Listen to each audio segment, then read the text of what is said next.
కారులో dead body, చనిపోయింది bank ఉద్యోగి.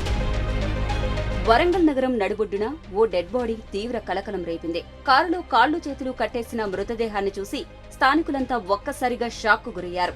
సమాచారం అందుకున్న పోలీసులు హుటాహుటిన ఘటనా స్థలానికి చేరుకుని వివరాలు సేకరించారు. కారు నెంబర్ ప్లేట్ ఆధారంగా పోలీసులు దర్యాప్తు జరిపారు. మృతుడు హనుమకొండలోని రాఘవేంద్ర కాలనీకి చెందిన రిటైర్డ్ బ్యాంకు ఉద్యోగి రాజమోహన్ గా పోలీసులు గుర్తించారు. రాజమోహన్ ను తాళ్లు ఇనుప గొలుసులతో బంధించి మరీ కిరాతకంగా హతమార్చారు దుండగులు.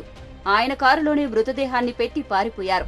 రాజమోహన్ తలపై 3 చోట్ల గొంతు సమీపంలో కూడా కత్తిగాట్లు ఉన్నాయి. దీంతో క్లూస్ టీంను రప్పించి కారులో ఆధారాలు సేకరించారు పోలీసులు. రాజమోహన్ ను తన కారులోని హత్య చేసి మంగళవారం తెల్లవారుజామున 3:30 గంటల ప్రాంతంలో ఆ కారును రంగంపేటలో పార్క్ చేసి ఓ వ్యక్తి వెళ్లిపోయాడు. ఈ దృశ్యాలన్నీ పక్కనే ఉన్న సీసీ కెమెరా ఫుటేజీలో రికార్డు కాగా పోలీసులు ఆ రికార్డును స్వాధీనం చేసుకున్నారు. అందులో ఓ వ్యక్తి బ్లాక్ స్వెటర్ ధరించి కారు వద్ద నుంచి వెళ్తున్నట్టు గుర్తించారు. అతడే హత్య చేసి ఉంటాడని పోలీసులు భావిస్తున్నారు. ఈ మేరకు సీసీటీవీ ఫుటేజీ ఆధారంగా దర్యాప్తు జరుపుతున్నారు.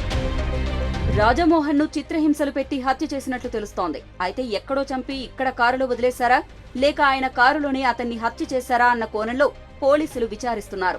రాజమోహన్ ను హత్య చేసి ధైర్యంగా కారులోనే డెడ్ బాడీని వదిలేయడంపై అనుమానాలు వ్యక్తమవుతున్నాయి. ఎవరో కావాలని ఇలా చేసి ఉంటారని పోలీసులు భావిస్తున్నారు. మృతుడి కుటుంబ సభ్యుల ఫిర్యాదు ఆధారంగా దర్యాప్తు చేస్తున్నారు.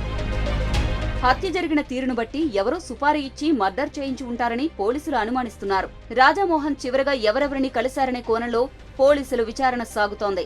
అలాగే కారు పార్కింగ్ చేసిన స్థలంలో రాకపోకలు సాగించిన వారిని గుర్తించే పనిలో పడ్డారు. మరిన్ని వీడియోస్ కోసం ఛానల్ ని సబ్స్క్రైబ్ చేయండి. లేటెస్ట్ అప్డేట్స్ కోసం వాట్సాప్ ఛానల్ ని ఫాలో అవ్వండి. ఆ లింక్ డిస్క్రిప్షన్ లో ఉంది.